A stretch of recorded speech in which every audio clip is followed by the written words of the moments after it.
ის სისტემა, რომელსაც გვთავაზობს მთავრობა, რაც შეეხება სადაზღვევო კომპანიებზე ჰოსპიტალური სექტორის მიყიდვას, გვიქმნის და გვაყენებს ჩვენ გარკვეული რისკების წინაშე.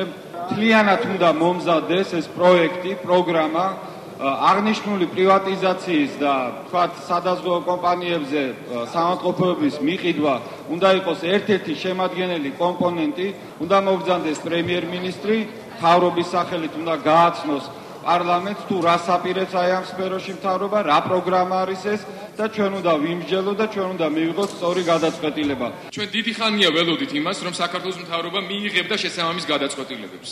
ამ გადაწყვეტილებებს ისინი აჭიანურებდნენ. სწორედ ამის გამო მიმართეთ მთავარ პროკურატურას, რათა დაეწყო შესწავლა საერთოდ ბლოკ ჯორჯიას ისტორიის გარშემო არსებული ვითარების. დღეს ჩვენ გველაპარაკება მთავრობა რო იწყებს ახალ რეფორმას და ამის შესახებ პარლამენტი ინფორმირებული არ არის. მთავრობის საგანგებო ასე თქვა ტრიბუნაზე დაბარებული იყო ბატონი კვიტაშვილი, რომელმაც გთხოვა სულ რამდენიმე დღე იანვარში. იმის შემდეგ გავიდა 2 თვეზე მეტი. დღეს უკვე დაიწყეს ტენდერები და ახალი რეფორმის განხორციელება.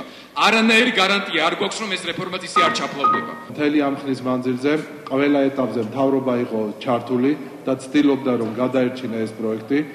მე ამ წუთას ვესაუბრე მინისტრს ბატონო გიგი და ბატონსაც რომ გამოთქვას მზადყოფნას, რომ ნებისმიერი ფორმატით, რასაც პარლამენტი ჩათვლი საჭიროდ. ეს იქნება საკომიტეტო მოსმენები, ეს იქნება ფრაქციებზე განხილვა, ეს იქნება ანტიკრიზისული საბჭო, თუ ასე შემდეგ. მზად არის, რომ წარსდგეს თქვენს წინაშე და თითოეული შეკითხვა, რომელიც ამ პროექტებთან დაკავშირებით არსებობს, იქნება ძალიან ნათლად პასუხგაცემული.